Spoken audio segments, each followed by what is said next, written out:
Hello my dear students, आप लोगों का इस नई क्लास में स्वागत है। आज की इस क्लास में हम डिस्कस करने वाले दो small topic, that is one, first one is a surrender of share and the second one is a share lean. One of the most important topic है इस चैप्टर का।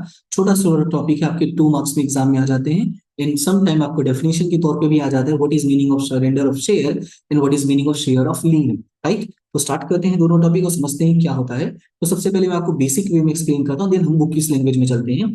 अगर मैं बेसिक वे की एक्सप्लेनेशन की बात करता हूँ, तो यहाँ पे जो वर्ड है सरेंडर, आप लोगों ने बहुत सारे फिल्मी में देखा होगा, मैं फिल्मों में देखा होगा कि अपने आप को सरेंडर कर दो, है ना, अपने आप को हमारे हवाले कर दो। तो सरेंडर का मतलब सिंपल वे में क्या होता है कि अपने आप को किसी के हवाले कर देना। आई मीन अपने शेयर सर्टिफिकेट को। यहाँ पे किसकी बात हो रही है? शेयर सर्टिफिकेट्स की बात हो रही है। हम यहाँ पे अपने आप को नहीं, हम सर्टिफिकेट्स की बात करें, तो ये ध्यान रखना।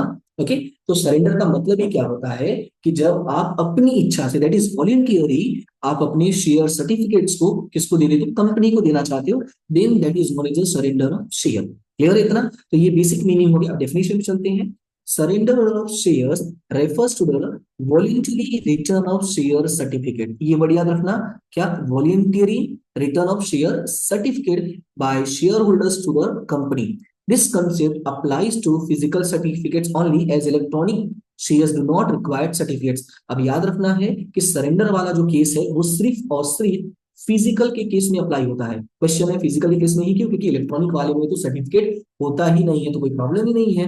अब देखो, जब फिजिकल वाला है तो आपको पहले पता होना चाहिए कि फिजिकल शेयर्स में क्या क्या चीजें हो सकती हैं कि आपको शेयर को सरेंडर करना पड़ेगा। हमें कुछ ना कुछ ऐसे इंसिडेंट्स होंगे ना, इन इंसिडेंट्स की वजह से हमें शेयर्स को क्या करना पड़ता है? सरेंडर करना पड़ता है। तो सबसे पहला हम सर्कमस्टेंस की बात करते हैं, तो पहला जो सर्कमस्टेंसेस है वो क्या है आपका?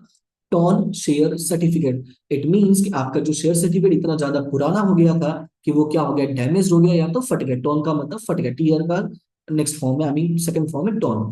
दे मे बी सरेंडर्ड। जब वो फट गया है तो आपको सरेंडर करना पड़ेगा। जैसे आपका जो नोट होता है, आपका जो कैश होता है, जैसे गवर्नमेंट कहती है ना, अगर आपके पास नोट है वो थोड़ा फटा फुटा है, कुछ ऐसा है, तो आप उसको जाके बैंक में रिटर्न कर दो, बैंक आपको न्यू नोट दे देंगे। ठीक है, बट आप उसको फेंको नहीं, आप कुछ उसको फाड़ के कुछ करो नहीं, अदरवाइज वो क्या पूरा ही वेस्ट हो जाएगा। तो ये एक सिचुएशन है। Number two, eligible share certificates. If the certificates become difficult to read, sorry, illegible share certificates। अब इसमें क्या लिखा हुआ है कि इन केस इल एलिजिबल है, सॉरी मैं प्रोनाउंसिएशन मिस्टेक है, ये यहाँ पे थोड़ा टाइपिंग मिस्टेक है। अब यहाँ पे क्या लिखा हुआ है? If the certificates become difficult to read, share holders may return them. कभी कभी ऐसा भी हो जाता है कि जो आपका शेयर सर्टिफिकेट है उसको आप रीड नहीं कर पा रहे हो। रीड क्यों नहीं कर पा रहे हो? क्योंकि वो ऐसा बन चुका है कि आप चाहकर भी उसको रीड, मतलब उसमें कोई प्रॉब्लम हो गई है, कुछ समझ में नहीं आ रहा। In that case also. Number third, no space for transfer entries.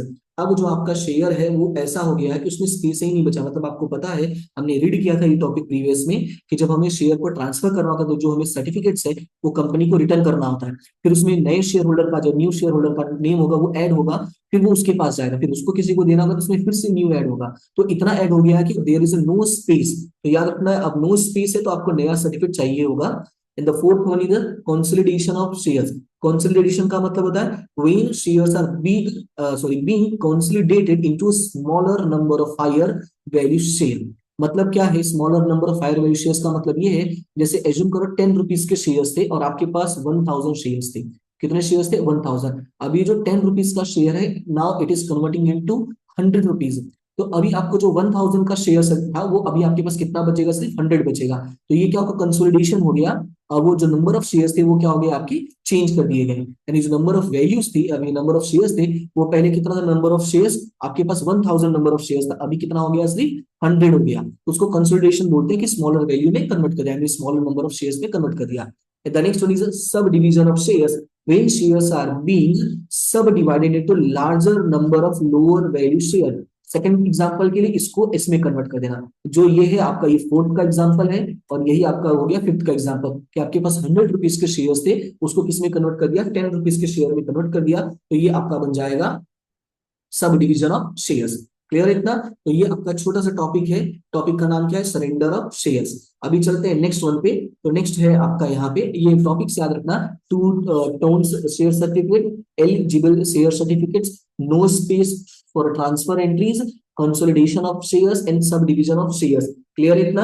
अगर आप बुक में से भी रीड करोगे तो कोई प्रॉब्लम नहीं है। तो इस चलेगा, इसमें कोई इश्यू नहीं। लेकिन यहाँ पे मैंने जो हेडिंग से इसलिए बना दिया सो दैट कि आपको हेडिंग से याद रहे, तो आपको लिखने में अच्छा रहेगा, प्लस प्रेजेंटेशन जो है वो बेटर दिखता है। ओके, चलते हैं अभी नेक्स्ट टॉपिक पे, दैट इज शेयर लीन। छोटा सा ही टॉपिक है। तो शेयर लीन से पहले हमको ये समझना पड़ेगा व्हाट इज मीनिंग ऑफ लीन। तो लीन का मतलब क्या होता है, तो लीन का पहले मतलब समझ लेते हैं। Lien is the legal right of creditors to retain or sell debtor's property if the debtor fails to repay a debt। ध्यान से सुनना, ये जो लीन का मतलब क्या होता है, वो एक ऐसा राइट है, ऐसा राइट है जिसमें जो आपका क्रेडिटर होता है उसके पास ये राइट होता है कि जो डेटर्स है उसकी प्रॉपर्टी पे वो कब्जा करके उसको क्या कर सकता है, सेल कर सकता है। ठीक है, डेटर पे कब्जा नहीं करेगा, उसकी प्रॉपर्टी पे कब्जा करेगा, उसके एसेट्स पे कब्जा करेगा। क्लियर हुआ इतना? तो याद रखना, लीन का मतलब क्या, is a legal right of a creditor to retain or resale of debtor's property if the debtors fails to repay a debt। अगर वो पे नहीं कर पा रहा है then in that case, okay, now this right allows the creditor to take possession of the property and sell it to recover dues।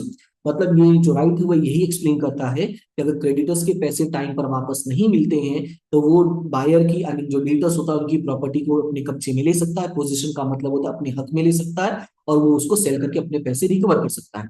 तो अभी क्वेश्चन ये अराइज होता है सर शेयर लीन का मतलब क्या है। तो यहाँ पे लीन का मतलब क्या था कि जो आपकी प्रॉपर्टीज है वो प्रॉपर्टीज को कब्जे में ले रहा है। ठीक है, यहाँ पे देखो दोनों जगह प्रॉपर्टी वर्ड यूज किया है, तो यहाँ पे प्रॉपर्टी नहीं होगा, यहाँ पे क्या होगा आपका शेयर होगा। बाकी पूरा टॉपिक सेम टू सेम है। पहले एक बार रीड करते हैं। A company can have a lien on shares particularly in a cases, कौन से केसेस में, where shares are partly paid up.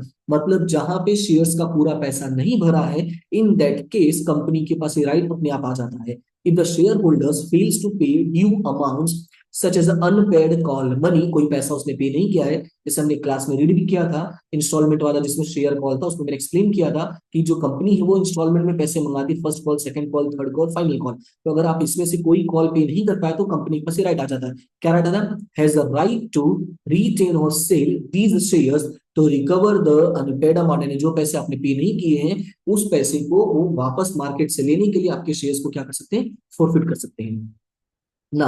Bye exercising a lien on shares a company can, अच्छा company जब अपना ये राइट एक्सरसाइज करती है तो उसमें वो क्या क्या कर सकती है या उसके पास क्या क्या पावर आ जाती है। Number one, restrict transfer of shares. सबसे पहले तो क्या करेंगे, वो शेयर ट्रांसफर में क्या लगा देंगे, रिस्ट्रिक्शंस लगा देंगे।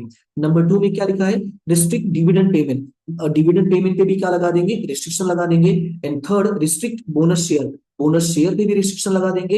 And the fourth, restrict voting rights, यानी इन शॉर्ट सिंपल वे में कहूं तो जो शेयर होल्डर्स के राइट होते हैं वो सारे के सारे कैंसिल हो जाते हैं। पहले तो ट्रांसफर नहीं कर सकता, उसको डिविडेंड नहीं मिलने वाला है, बोनस नहीं मिलने वाला है, वोट नहीं करने वाला है। चार बातें क्या क्या है, ट्रांसफर है, डिविडेंड है, बोनस है और वोटिंग है। क्लियर है इतना?